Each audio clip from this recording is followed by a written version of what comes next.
En février 1943, une loi met l'Église à l'épreuve. Les hommes nés entre 1920 et 1922 sont réquisitionnés pour travailler en Allemagne. Dans un premier temps, des évêques et des prêtres recommandaient l'obéissance aux autorités légales, et beaucoup de jeunes partirent. Par contre, la plupart des mouvements de jeunesse organisaient la résistance au STO. Jacques Mollet créait même pour les routiers réfractaires le clan Notre-Dame du Maquis. Il le paya de sa vie.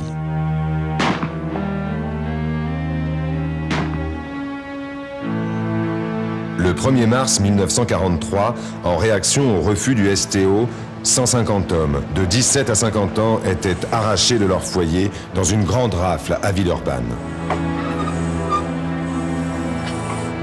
André Brevet raconte que les Allemands ont emmené même des malades et des soutiens de famille, qu'ils ont agi comme des brutes, tout à fait à leur façon, précise-t-elle, ajoutant « Et maintenant, ces malheureux, après avoir tant enduré pendant 2 mois dans un camp d'internés à Compiègne, viennent d'être dirigés vers l'Allemagne. » Aussitôt, Francis Chira, fédéral jock qui sera fusillé place Bellecour en 1944, organise avec André Brevet, fédéral JOCF, un comité d'entraide à ceux qui ont été déportés et à leurs familles.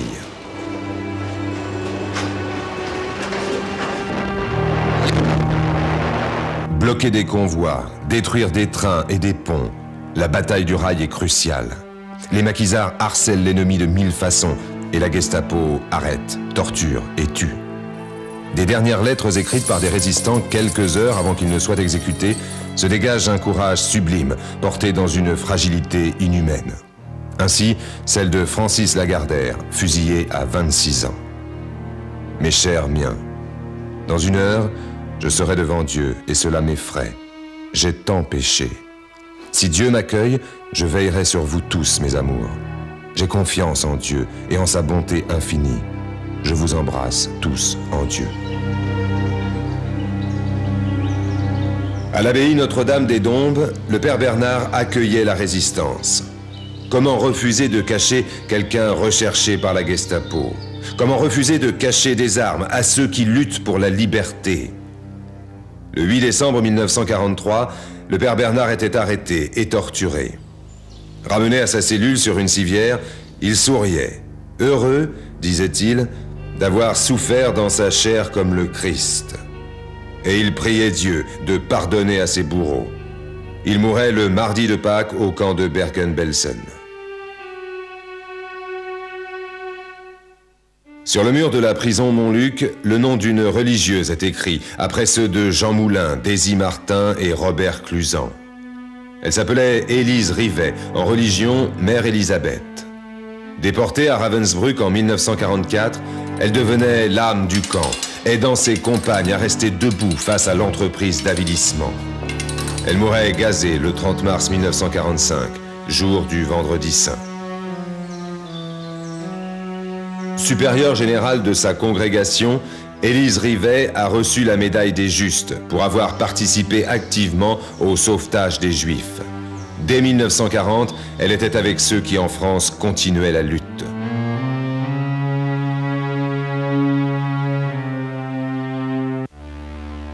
Ceux qui croyaient au ciel et ceux qui n'y croyaient pas ont combattu ensemble, chacun selon sa conscience. Affrontés à la puissance du mal, des chrétiens ont misé sur la puissance de l'amour. Le père Chaillet, fondateur du témoignage chrétien, type bien cette espérance. Pourquoi le témoignage chrétien? Pour une raison très simple, c'est que puisque plus personne ne parlait, puisque le silence entourait ce qui se passait en Europe, il fallait absolument que l'on avertisse les chrétiens du danger qu'ils couraient. Grand silence en France, sauf quand même, soyons honnêtes, en août 42, Monseigneur Salège et 5 autres évêques ont protesté contre les rafles ignobles visant les Juifs. Le témoignage chrétien a été fondé pour faire comprendre aux chrétiens que, attention, le nazisme est meurtrier pour le christianisme. Et le père Chaillet, en 1942, a publié un petit tract qui a circulé dans Lyon, qui s'appelait « Le Christ ou Hitler, il faut choisir ». le père Chaillet a eu deux engagements considérables. Le faire comprendre aux chrétiens que la guerre continuait, que la guerre contre le nazisme continuait, et venir en aide et sauver les Juifs, soit pour leur donner des faux papiers, soit pour les aider à trouver des plans, des familles qui les accepteraient, essayer de leur faire passer la frontière suisse. Et ça s'est fait à travers l'amitié chrétienne. Ça a été, comme le témoignage chrétien, une œuvre œcuménique. L'esprit que la résistance spirituelle a transmis, si vous aviez interrogé le père Chaillet, si vous aviez interrogé le père de Lubac, il vous répondrait que leur combat a été totalement spirituel. Ils ont voulu absolument montrer que la résistance était une résistance de chrétiens, que c'était pour la défense des droits de l'homme et des droits des chrétiens. Au jour d'été 1943, le père Chaillet quittait la région lyonnaise pour établir son quartier général à Paris. Il y retrouvait la plupart des dirigeants des mouvements de la résistance, des nombreux contacts et amis comme Marcel Collin. Logé pendant les premiers mois dans la famille d'un professeur de la Sorbonne, il y célébrait clandestinement l'Eucharistie chaque matin avec quelques familiers. L'engagement du père Chaillet dans la résistance était solidement enraciné dans l'Évangile et la solidarité humaine. La foi du père Chaillet s'alliait à son patriotisme de franc-comtois et a fait un extraordinaire résistant. Ce qu'il avait acquis comme sentiment de fidélité et d'obligation par rapport à l'Évangile, il l'a vécu à travers son travail, aussi bien au témoignage chrétien qu'à l'amitié chrétienne. Salut Aurore.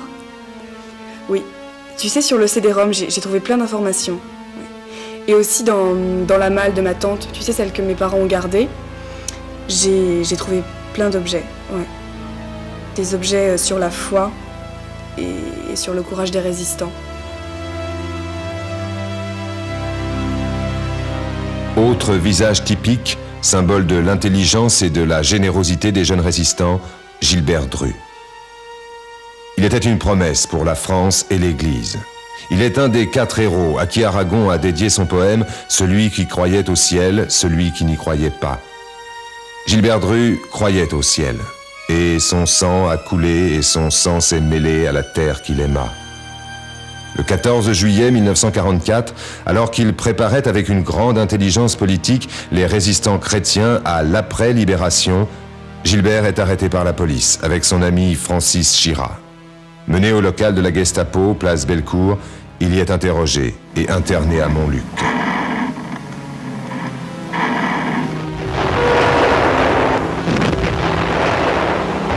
Dès octobre 1939, Gilbert avait confié à son ami Jean-Marie Doménac que pour lui l'enjeu de la lutte était le salut de chaque conscience et le fondement de notre civilisation. Il n'y a que les vies des presque saints qui puissent peser dans la balance, lui disait-il. Gilbert Dru ne se faisait d'illusions ni sur le parcours, ni sur le terme. Ce qu'il avait écrit sur Jeanne d'Arc en 1942 donne le sens de son sacrifice. L'échec de Jeanne d'Arc, voilà bien le couronnement de sa mission. La lâcheté, la trahison pourront compromettre l'œuvre entreprise. La France, levée à l'appel de Jeanne, la suit sur le bûcher, et c'est de ce sacrifice que va naître la résurrection.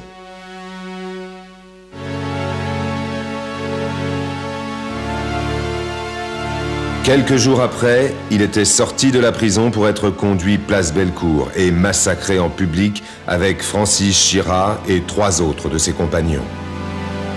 Dressé à cet endroit par les Lyonnais, le veilleur de pierre rappelle l'événement. Il murmure l'esprit aux consciences qui s'éveillent et porte la lumière transmise par les justes. C'est vrai que dans ma famille, Gilbert Dru a eu un impact certain. Et sa mort a été tellement ressentie d'une façon tragique par les Lyonnais. Le 27 juillet 1944, 5 hommes ont été abattus comme ça, et ça a été un choc terrible. Ils ont été abattus, vraiment assassinés en public. Et on a obligé les Lyonnais présents à défiler devant les corps qu'on n'avait pas le droit d'enlever. Désormais, place Bellecour, un veilleur de pierre annonce l'aurore que le sacrifice des martyrs de la résistance a fait se lever.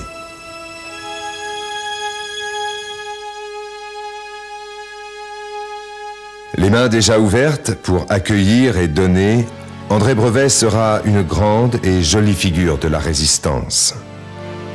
À regret, sténodactylo à 16 ans, avec un tempérament à mourir d'ennui de la médiocrité des choses, elle rêvait de transformer le monde. Au sortir de l'adolescence, la JOCF est devenue son chemin vers les autres, son chemin vers le Christ, son entrée en résistance. Malgré les risques encourus, elle aidait son frère à diffuser clandestinement témoignages chrétiens dès les premiers numéros.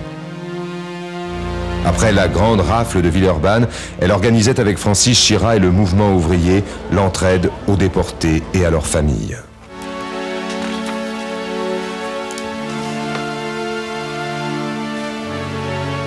Bientôt trop connue à Lyon, elle s'immergeait dans Paris et s'engageait au sein d'un réseau dans le combat pour la libération du pays. Établir des plans de parachutage, coder et décoder des renseignements pour Londres était de son ressort.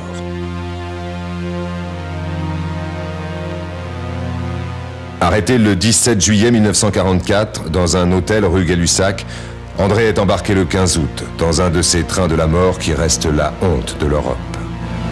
Mon mari, qui faisait partie d'un réseau de résistance à Paris, est parti dans le même train de déportés qu'André Brevet. C'est le dernier train de résistants qui a quitté la France. Il a quitté Paris et ils étaient dans des wagons entre 100 et 120 dans chaque wagon. Le voyage a duré 3 jours et 3 nuits.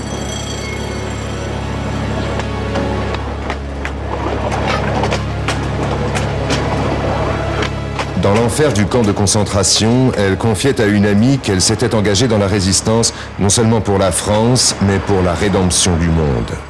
Peu de temps avant sa mort, elle demanda à une de ses compagnes de l'écouter. En sentant ma faiblesse grandissante, lui dit-elle, je ne comprenais plus. Et puis tout à coup, hier matin, l'idée m'est venue de tout remettre à Dieu.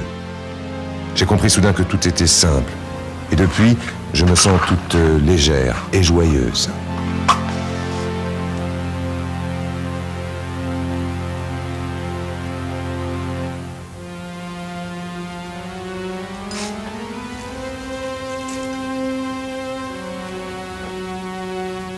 André Brevet, Gilbert Dru, Pierre Chaillet, tous trois croyaient à l'Évangile et combattirent pour l'homme. 2 le payèrent de leur sang, mais tous 3 sont comptés au livre des témoins qui mêlent étonnamment des encres différentes. Fernand Bello, François Boursier, Francis Chira, Louis César, Gilbert Dru, Daisy Georges Martin, sont morts fusillés. François Larue, Paul Molière, Roger Radisson, Paul Garot, Pierre Gendre, Jean Foyard, Jacques Mollet, Maurice Palliard, Bruno Quinchet, sont morts fusillés. André Brevet, Gabriel Curie,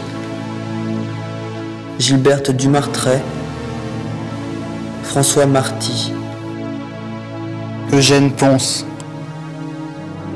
André Ris, Élise Rivet, Victor Roux sont morts en déportation. Jean Maigret, Charles Reynaud, Eugène Jeune, Bernard Perrin, Albert Giuliani sont morts en déportation. Antoine Chaperon, mort des suites de la déportation. Gilles Chêne, Jean Naville sont morts en mission. François Gindre, Fred Torquebiot sont morts en opération militaire. Jacques Bonvalot, arrêté, disparu, sans laisser de traces. Et tant d'autres, connus et inconnus. Et tant d'autres de pensées différentes, comptés eux aussi au livre des témoins.